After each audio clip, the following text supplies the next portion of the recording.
You ask Tiger to solve. This deals with linear equations with one unknown.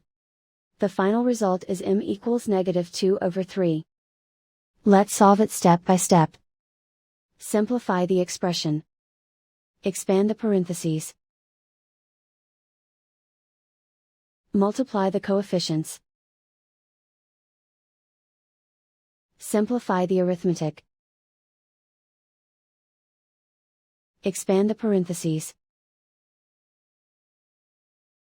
Simplify the arithmetic. Group all constants on the right side of the equation.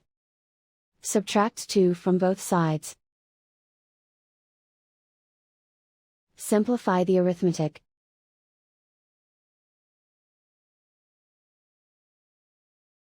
Isolate the m.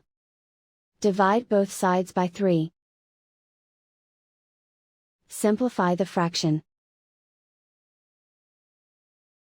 And so the final result is m equals -2/3.